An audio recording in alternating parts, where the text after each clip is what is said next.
Bon, ça c'est un récapitulatif, c'est un résumé général. Donc, les étudiants, ils n'ont pas, qui ont raté la science, les fêtes, ou pour une raison ou une autre. Maintenant, ça c'est un récapitulatif général. Rien qu'en regardant, si vous avez des questions, vous m'arrêtez, ou laquelle il faut le comprendre, c'est votre examen. Alors, on a dit qu'il y a 4 transformations. Transformation isochore, donc volume constant. Donc on commence toujours par l'état initial. Vous avez P1, V1, T1, et je passe à l'état final, P2, V2, T2. J'écris l'équation d'état P1, V1 égale à NRT1, P2, V1 égale à NRT2. Voilà, et là, au lieu d'avoir V2, V2 égale à V1 parce qu'il est isochore. C'est ce qu'on appelle la loi de Charles. Ça veut dire V1 sur NR est une constante. Ça veut dire que P1 sur T1 égale à P2 sur T2. Donc, le travail pour aller de l'état 1 vers l'état 2 égale à 0. Et la quantité de chaleur, comme un CVDT. Si le nombre de moles égale à 1, CVDT, si vous avez n mol, ça fait un CVDT. Donc, si vous intégrez, un CV est une constante. Donc, ça va vous donner que 1,2 égale à un CV T2 moins T1. Ça, c'est le diagramme de Clapeyron. C'est toujours la pression en fonction du volume. C'est comme si vous avez X est égal à une constante. Donc, c'est un segment vertical. Si la flèche est vers le haut, vous n'êtes plus c'est-à-dire, vous avez tellement assez assimilé le cours de la thermodynamique qu'on ne peut plus dire maintenant c'est une transformation isochore. Pour les étudiants qui n'ont rien compris. Si la flèche est vers le haut, je dis que c'est un échauffement. Non, on ne dit pas une compression pour isochore la isobar. C'est un échauffement. Le volume est constant. Comment il y a une compression, j'augmente la pression, je diminue le volume. Le volume est constant. Et donc il ne faut pas dire ni détente, ni. C'est un échauffement isochore. Ça, c'est l'isotherme de la température T1. Ça, c'est l'isotherme de la température T2. T2 est supérieur à T1, donc je chauffe. Ça veut dire que le gaz a reçu une quantité de chaleur. Donc ça, c'est la transformation isochore. Donc voilà, regardez bien, je l'agrandis pour ne jamais l'oublier. Alors, je passe à l'isobar. Idem. Il y a la même chose. J'écris toujours l'équation d'état P1, V1, T1 et l'état 2, P1, V2, T2. Là, au lieu d'avoir P2, alors P2 égale à P1 parce qu'il est isobar. Les deux équations des gaz, l'équation d'état d'un gaz parfait, P1V égale NRT1, P1V2 égale NRT2. Donc ici, vous avez P1 sur NR est une constante. Ça veut dire que V1 sur T1 égale à V2 sur T2. Donc c'est ce qu'on appelle la loi de Gay-Lussac. Alors, il a écrit Aqlin.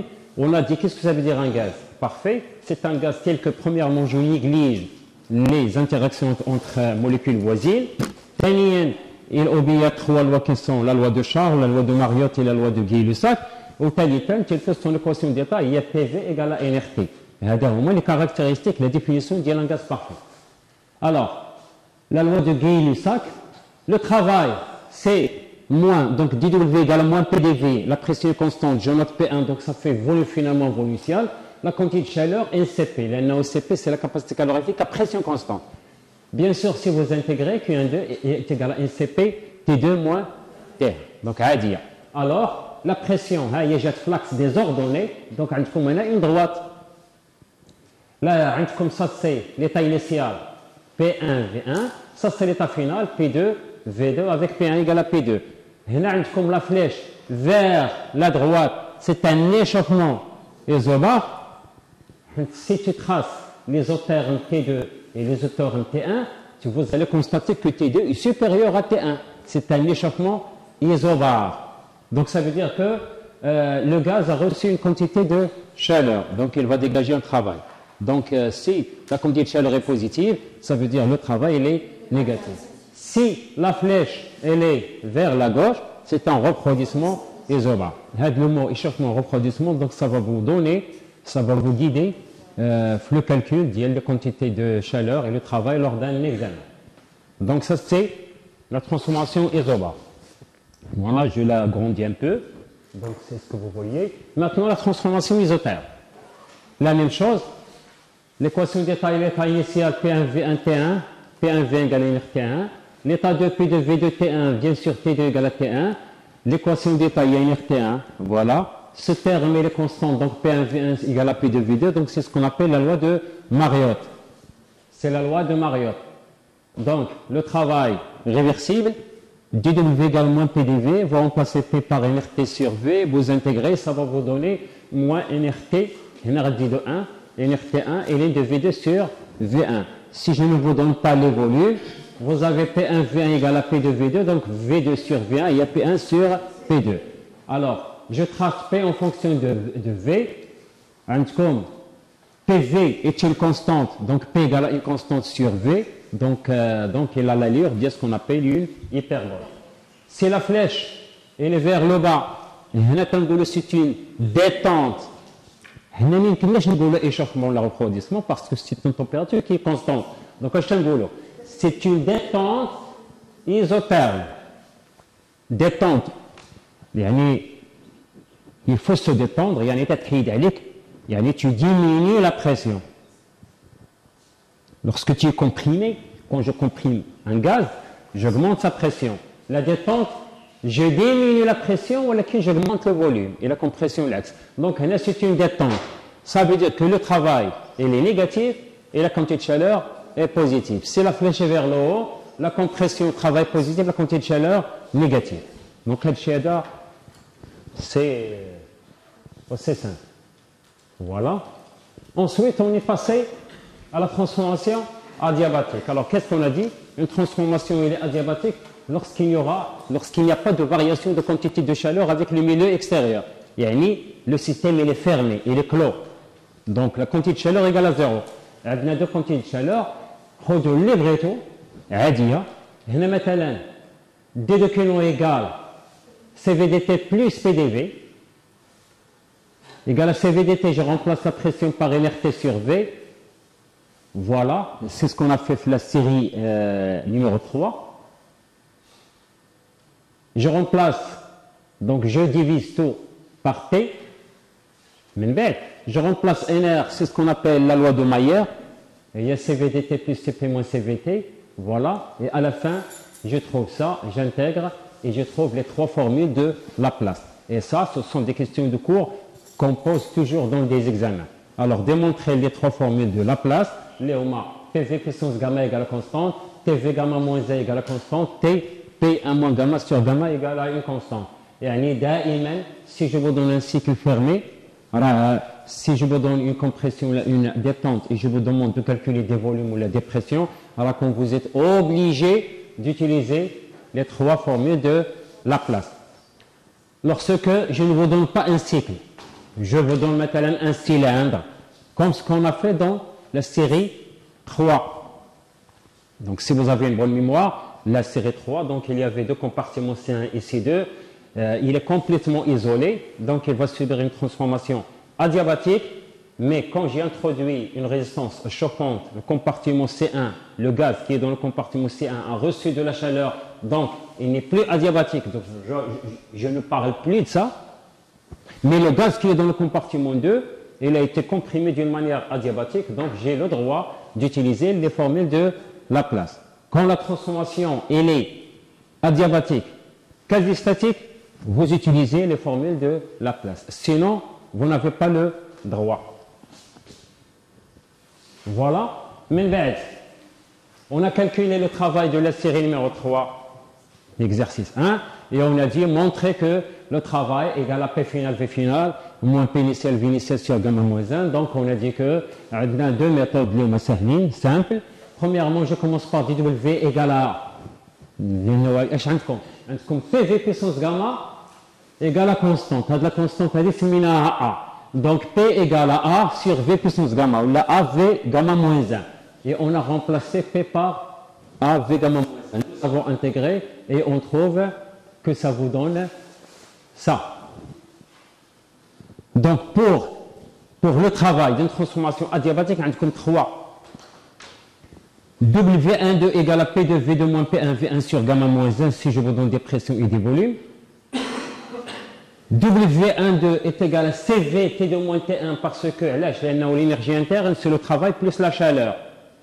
Puisque la transformation est adiabatique, la quantité de chaleur égale à 0, donc le travail égale l'énergie interne.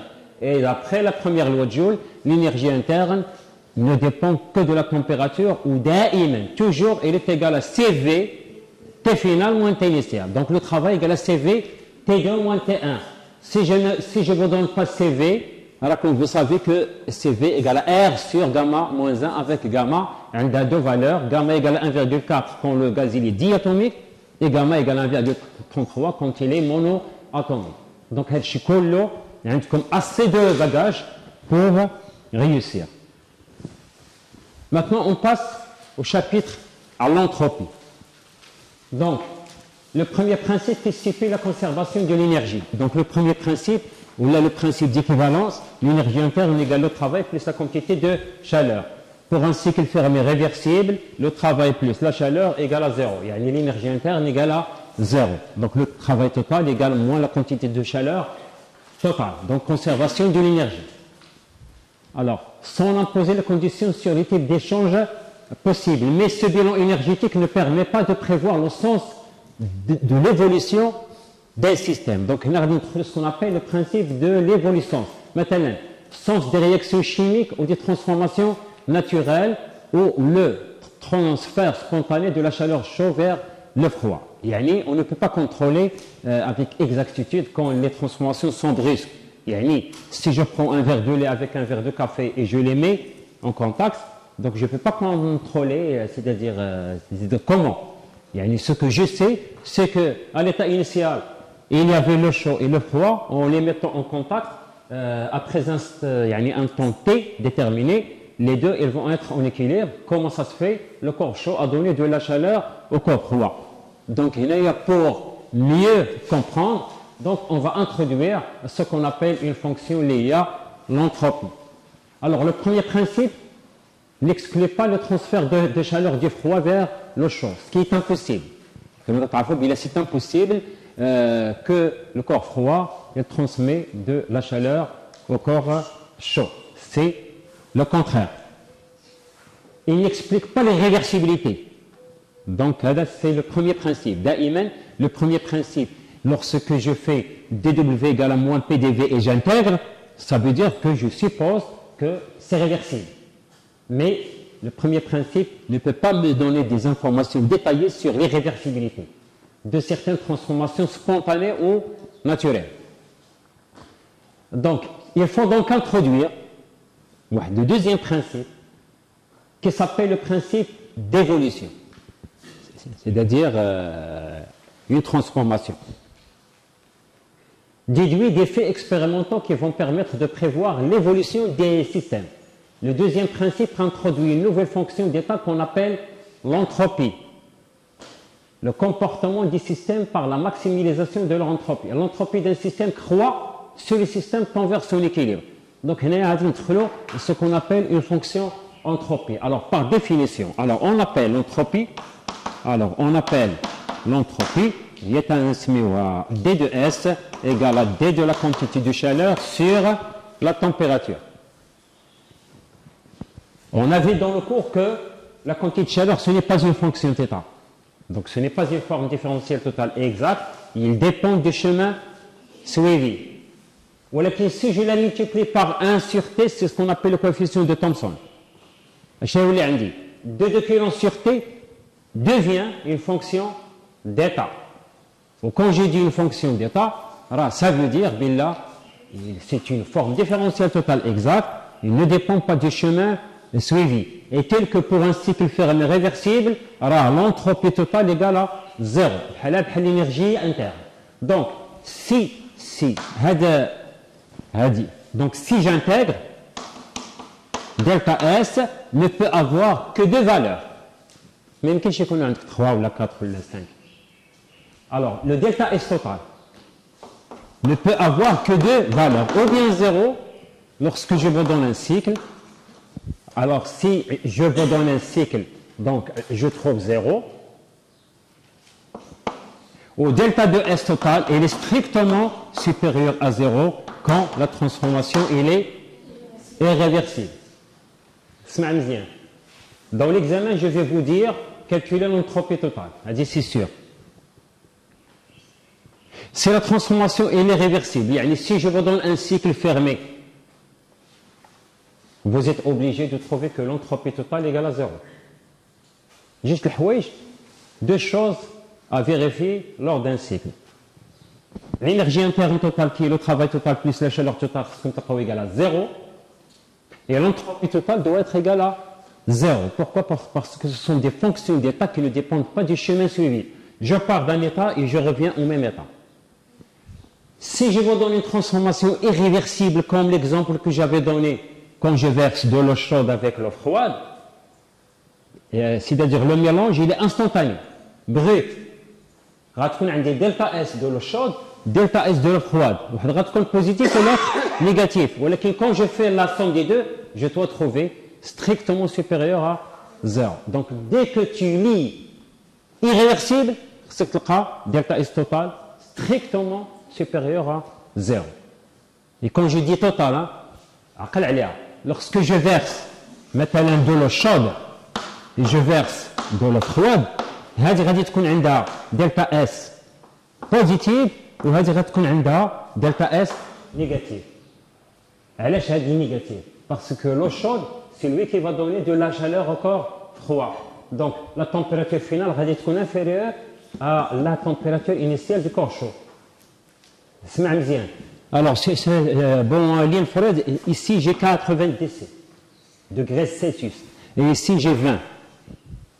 Quand je fais le mélange, une température finale telle qu'elle est inférieure à la température chaude, il est supérieur à la température froide. Bon, on a dit équilibre. Donc, quand on a dit T d'équilibre, il est inférieur à 90, il est supérieur à 20. Alors, quand je vais calculer l'entropie de l'eau chaude, la température finale est inférieure à 90, donc je vais trouver une entropie négative. Négative. Négative. Mais l'eau chaude, la température d'équilibre est supérieure à la température de l'eau froide, initiale. Positive. Si je fais la somme des deux, je dois trouver delta S strictement supérieur à 0. Un étudiant dans un examen pour une transformation irréversible qui trouve une entropie totale négative, je n'ai pas sa copie, dire elle a une croix. Ça veut dire que cette personne n'a strictement rien compris le cours de la thermodynamique. Donc on dit مع الوقت نهائيا. وهذا الشيء هذا الصغار قلال الحمد لله les étudiants اللي هما ils tombent هذا الاغلاط. Donc là on va calculer l'entropie pour chaque transformation. Alors si le volume est constant, ça veut dire que la transformation il est isocore. Alors D de S de la transformation isocore égale à D de Coulomb sur la température égale, on a dit que la quantité de chaleur de l'isocore, il y a 1 CV dt sur T. Ça veut dire que delta de S pour aller de l'état initial vers l'état final égale à 1 CV ln de TR sur TI. Si la température finale est supérieure à la température initiale, l'entropie est positive. Parce que c'est une transformation. On a l'entropie totale. Si la température finale est inférieure à la température initiale, on a l'entropie négative parce que le logarithme, le rapport est inférieur à 1, donc ln elle est négative. Alors, si la pression est constante, c'est une transformation isobare. Ça veut dire que l'entropie égale à 1 Cp dt sur T. Ça veut dire que delta S pour aller de l'état initial à l'état final égale à 1 Cp ln de TF sur TI. Donc, on dit la même écriture, seulement pour l'isocore nous avons CV et pour l'isobare nous avons Cp.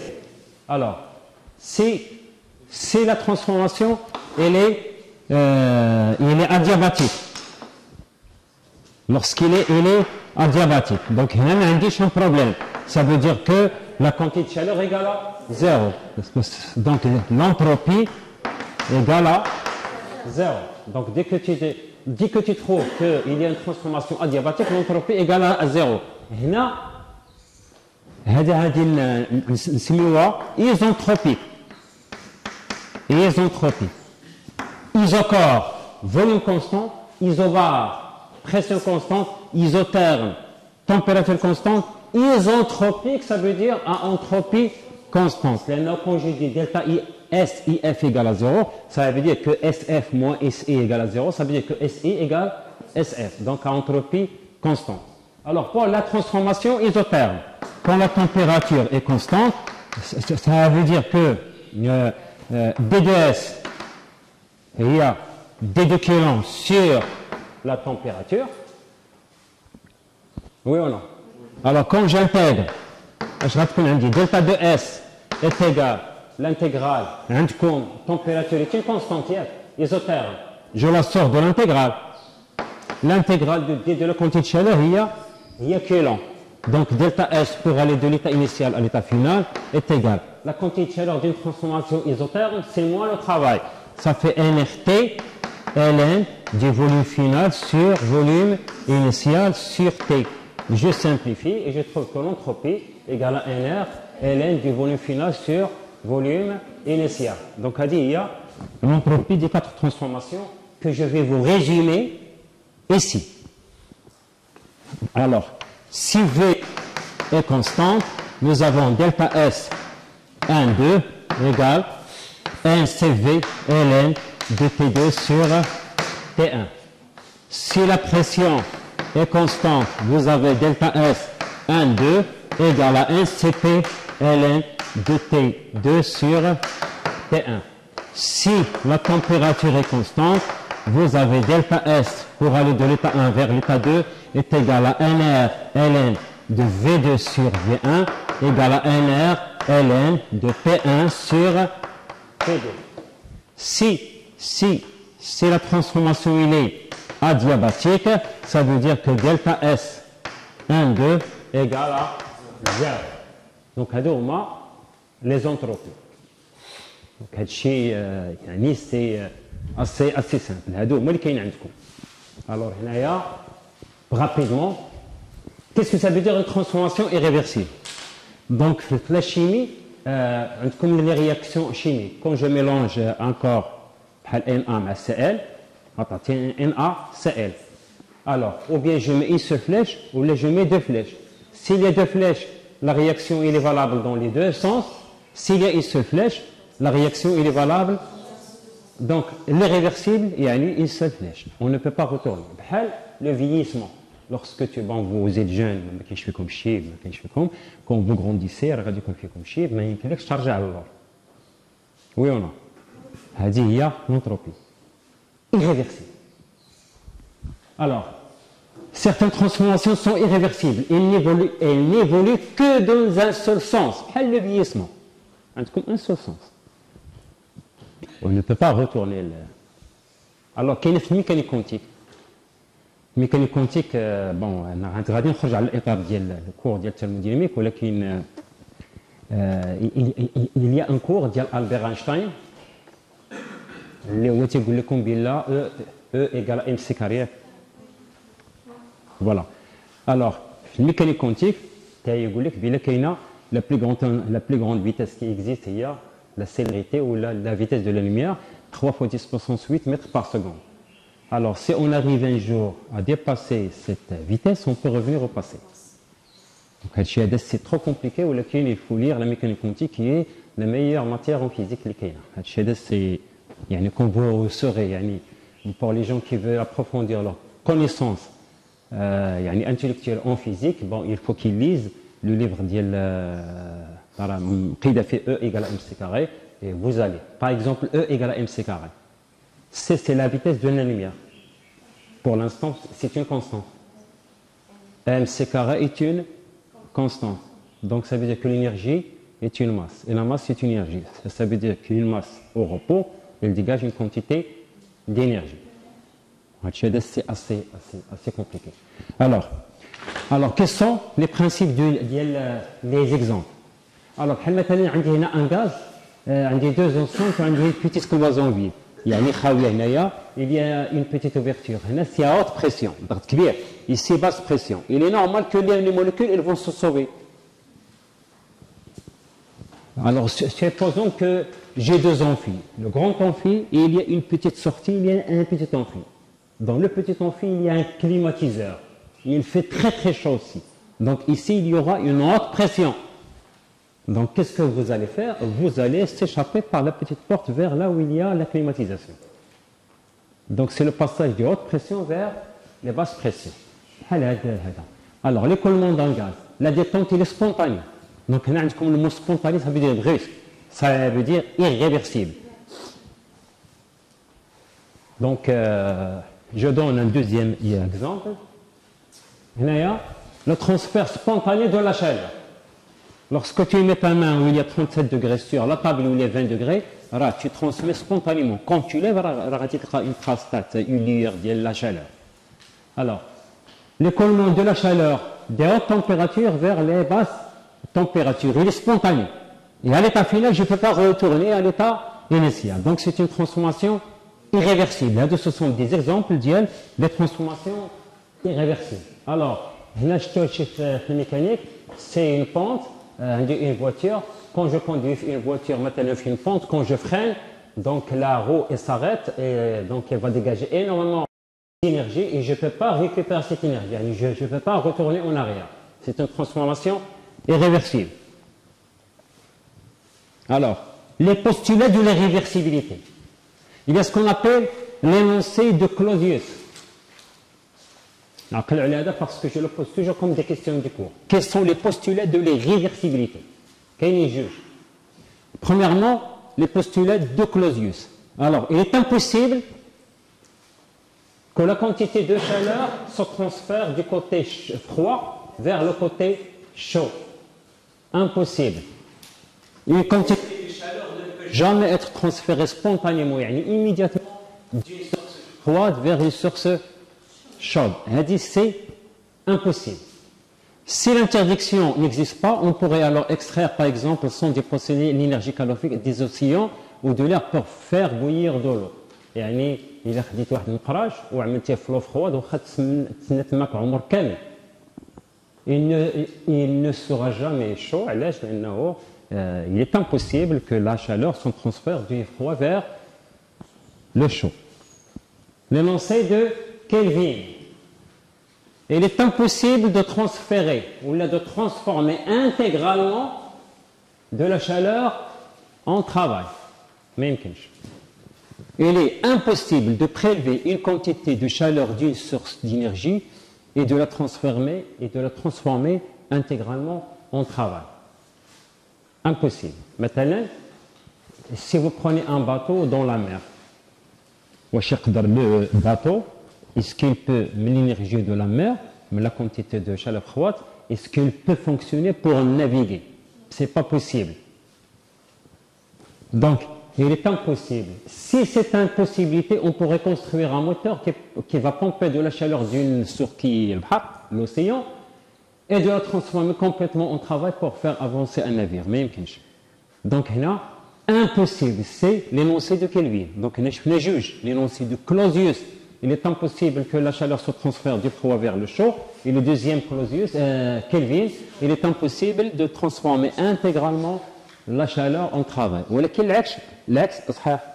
travail donne de la chaleur. Vous, par exemple, quand tu marches, le corps qui a reçu un travail, il va dégager une quantité d'énergie.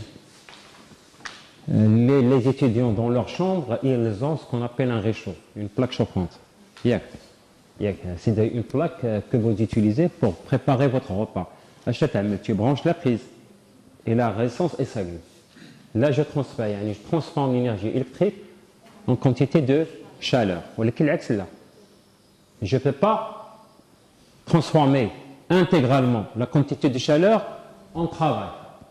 C'est ce qu'on appelle l'énoncé de Kelvin. Voilà. Donc, les machines thermiques. L'énoncé, الأولاني هذا Alors, c'est situé à la voiture, une voiture. Il marche comment? C'est un moteur à explosion à 4 temps. Je commence par la compression et je termine par l'échappement. Quand tu veux démarrer, il y a des trucs. Quand tu mets la clé, il y a des clés. Quand tu mets du diesel ou l'essence dans le réservoir, il y a un moteur qui a une pompe, une bombe. Alors, lorsque tu es fait comme ça, donc elle va pomper, c'est-à-dire le carburant.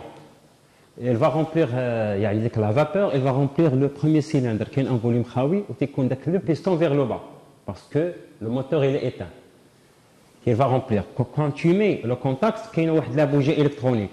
Donc il vous permet, lorsque tu démarres, il y a l'étincelle qui va brûler la vapeur. Donc le moteur va démarrer. C'est la source chaude. C'est la source chaude. Si je bloque le pot d'échappement, le moteur elle va s'arrêter. Et là, tu te pas l'énoncé de Kelvin. Il est impossible de transformer intégralement la chaleur en travail.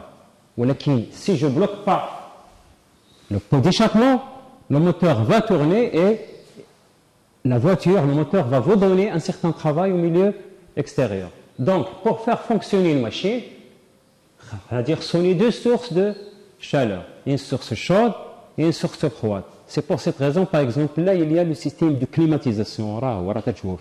Il est en contact avec combien de sources? C'est-à-dire qu'une pompe à chaleur, il sert à chauffer pour vous donner de la chaleur ici. Donc, c'est la source chaude ou qu'il y a un moteur à l'extérieur. Si la source froide, c'est l'atmosphère. Si je bloque l'extérieur, elle va s'arrêter. Et là, tu n'es pas Kelvin. Donc, pour faire fonctionner une machine, il faut deux sources de chaleur, une source froide et une source chaude. Est-ce que c'est clair? Des questions? Donc, c'est le deuxième principe. Je ne vais pas avancer beaucoup. Donc, il faut qu'on ralentisse un petit peu, sinon on va finir le cours. Donc, on va arrêter l'enregistrement jusqu'à ce que je vous donne le test à faire et ensuite on va recorriger ce test. Alors, fonctionnement d'un moteur. Travail négatif. Sens de l'aiguille d'une montre. Alors, pour cette machine thermique, un gaz qu'on va supposer parfait décrit un cycle de la manière suivante. Alors, comment je vais faire? Directement, nous avons P en fonction de... C'est un moteur. Ça veut dire que le sens, c'est qu'on attend. On a dit que quand le sens il est dans le sens de l'aiguille d'une montre, c'est un moteur. Donc tout de suite, je mets ça. Le gaz, il est dans l'état 1, pression P1, sa température P1 traverse un compresseur où il va subir une évolution adiabatique réversible. Donc on dit une transformation adiabatique réversible. Donc il a dit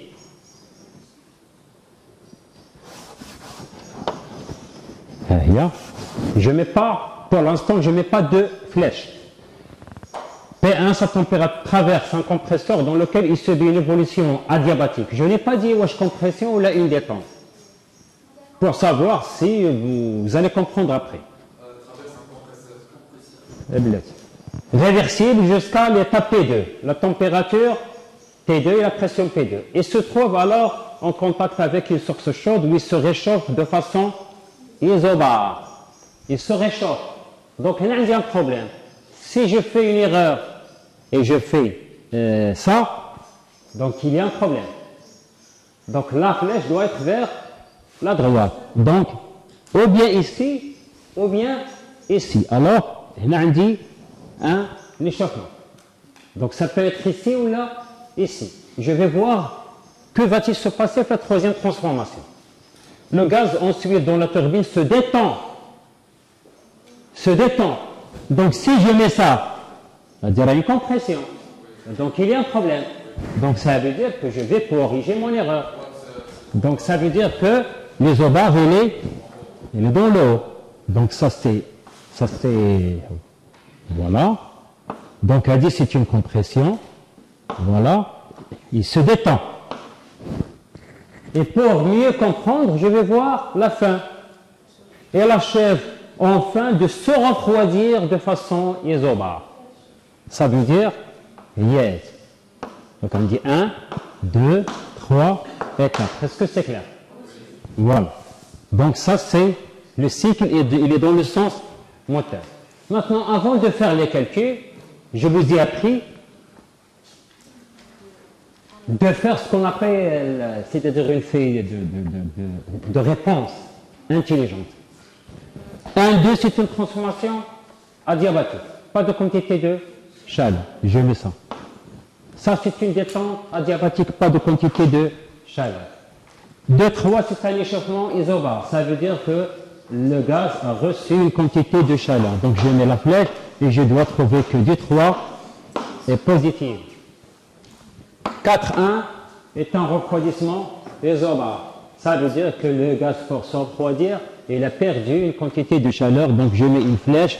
Ça veut dire que en 4,1 doit être négatif. À la fin, pour vérifier mon résultat, je dois trouver que le travail total doit être négatif parce que c'est un moteur. Je dois trouver que Q de 3 est positive et que 4,1 est négatif. Et je dois trouver à la fin que le double total, le travail total plus la chaleur totale doit être égal à 0. Et si on me demande l'entropie, je dois trouver que l'entropie totale est égale à 0. Ça, c'est le premier principe de la thermodynamique, l'énergie interne, et ça, c'est le deuxième principe de la thermodynamique. Tracer l'allure, c'est fait. Donner la relation entre P2 et P3. Bon, alors, ça, c'est P1 égale à P4, et ici, c'est P2 égale à P3. Alors, pour la question numéro 2, donner la relation entre P2 et P3. P2 égale à P3 parce que la transformation elle est isobare. Lors d'une évolution adiabatique réversible, un gaz parfait suit les lois de Laplace. Réécrire les trois formules de Laplace. Donc il suffit de dire PV puissance gamma égale constante, PV gamma moins 1 égale à constante, PP 1 moins gamma sur gamma égale à une constante. Ça. Il vous a posé uniquement une relation entre T et P. Donc il suffit de dire TP 1 moins gamma sur gamma égale à une constante. On déduire les expressions des températures T2 et T4. Donc, N2 il est sur la diabatique et T4 est sur la diabatique. Donc, du même modèle comme il faut donner l'expression entre T et P.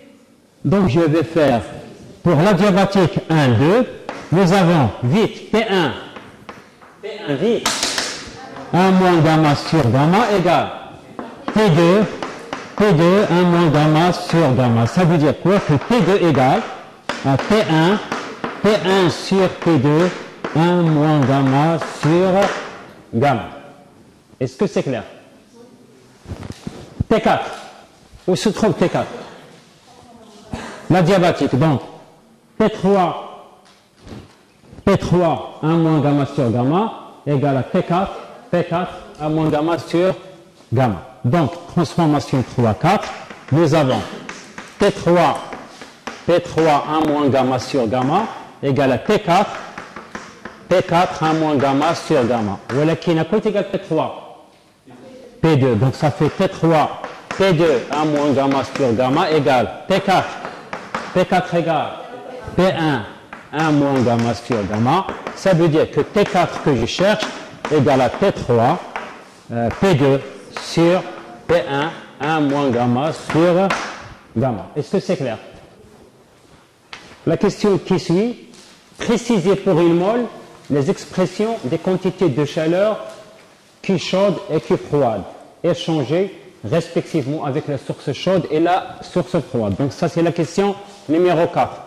Alors, deux quantités de chaleur qui sont négatives, qui sont nulles. Il n'y a que 1, 2, il y a diabatique.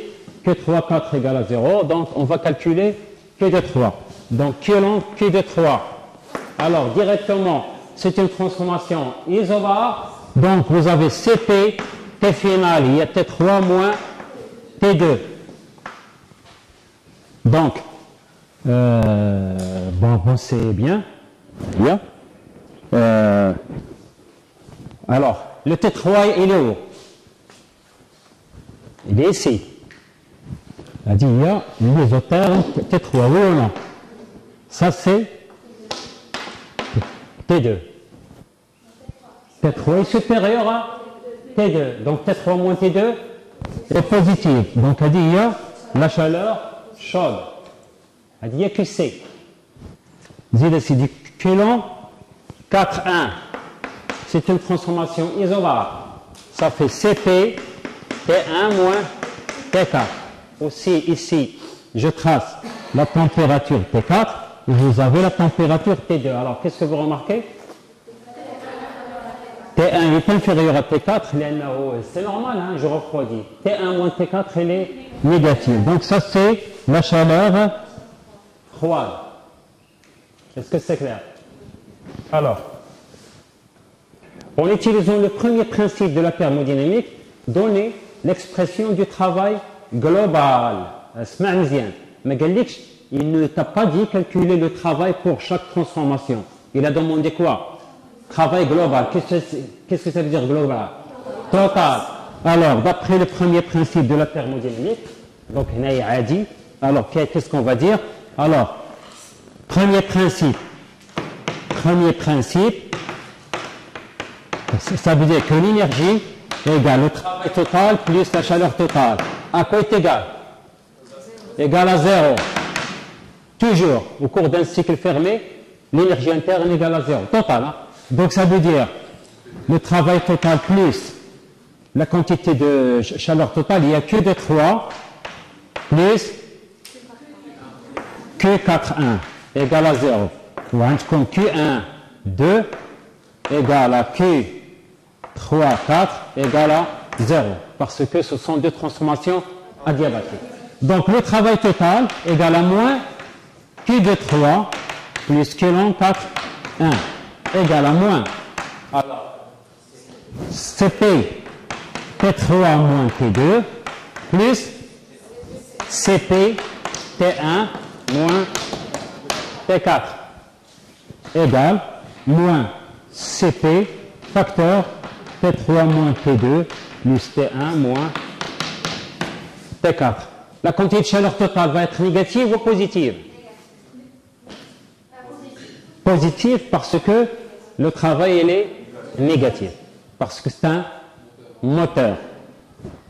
Donc, il faut calculer en fonction de CP, T1, T2, T3 et T4. Maintenant, si je vous pose la question suivante, l'examen, même s'il n'est pas dans l'examen, quelle est l'entropie de chaque transformation? Quelle est l'entropie de chaque transformation? Alors, les entropies, regardez bien, en fait, posez-vous stylo. Alors, delta DSN, delta S1 égale à 0. Et delta S 3, 4 égale 0. Pourquoi? Parce qu'il est adiabatique. Delta S de 3, vite. Ça fait CP, ln, T3 sur T2. Et delta S 4, 1 égale à CP, ln, T1 sur T4. Delta S total égale, vite, delta S de 3 plus delta S 4, 1. Je mets CP en facteur, vite. ln, T3 sur T2 fois T1 sur T4. ln de A plus B est égal à ln de A plus ln de B, fois ln de B. Alors, on vous a demandé de calculer T4. Il y a un T2. Donc ça fait T3 sur attends. عندكم T4 sur هي moins CP. انت عارفك شوف هنا غندير ان موان وغادي نقلب هادشي. هي T4 sur T3 fois T2 sur T1.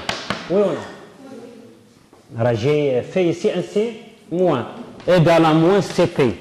Alors T4 sur T3 via P2 sur P1, P2 sur P1, 1 moins gamma sur gamma. Donc T2 sur T1, aïe, c'est P1 sur P2, P1 sur P2, 1 moins gamma sur gamma. Ça multiplié par ça égale à quoi? 1 et de 1 égale à 0. Donc qu'est-ce que je déduis? Que l'entropie totale au cours d'un cycle égale à 0. Donc si vous trouvez ça le jour de l'examen, donc c'est excellent. Vous devrez être très très content, ça veut dire que vous avez effectué un excellent travail. Même si on ne vous a pas demandé l'entropie, il a un cours, donc qui fait une recherche globale. Y a-t-il des questions?